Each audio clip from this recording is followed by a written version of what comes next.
Temples అన్ని చూపిస్తానన్నా కదా, రండి చూద్దాం. ఫస్ట్ మేము మన అమ్మాయిని కనకదుర్గం దగ్గరికి వెళ్ళాము. తర్వాత నా ఫేవరెట్ హనుమాన్ దగ్గరికి వెళ్ళాము, జై హనుమాన్. 27 feet హనుమాన్ ఎప్పుడైనా చూసారా ఫ్రెండ్స్? ప్లేస్ ఎక్కడ ఉందో తెలుసా? తెలిస్తే కామెంట్ చేయండి.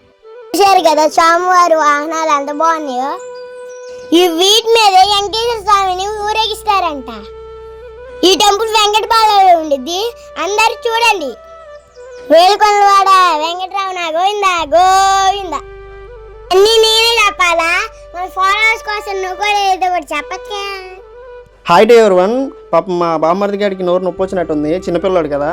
ఈ టెంపుల్ గురించి మీకు చెప్తాను, వినండి ఫ్రెండ్స్. ఇప్పుడు మీరు చూస్తున్నటువంటి ఈ టెంపుల్ని ఉండవల్లి కేవ్స్ అంటారు. విజయవాడకి అతి దగ్గరలో ఉంటుంది ఫ్రెండ్స్. ఈచ్ 1 పర్సన్కి కేవలం 25 రూపీస్ మాత్రమే ఛార్జ్ చేస్తున్నారు. ఎవరైనా వెళ్ళాలి అనుకుంటే వెళ్ళండి, ఉండవల్లి గుహలు. బావా నువ్వు కృష్ణుడి గురించి ఎందుకు తీసుకొచ్చావో నాకు తెలుసులే. కృష్ణుడు రాధమ్మని ప్రేమించినట్టు నువ్వు కూడా మా అక్కని ప్రేమించి పెళ్లి చేసుకుందాం అనుకుంటున్నావా? అయితే మీ పెళ్లి తప్పకుండా జరిగిద్ది బావా. లవ్ యూరా బామ్మర్ది. ప్రతి సంవత్సరం శ్రీరామనవమికి సింగనగూడెం సాయిబాబా టెంపుల్లో గంధాభిషేకం చేస్తారు. మీలో ఎవరైనా గంధాభిషేకంలో పాల్గొన్నారా? పాల్గొంటే కామెంట్ చేయండి ఫ్రెండ్స్.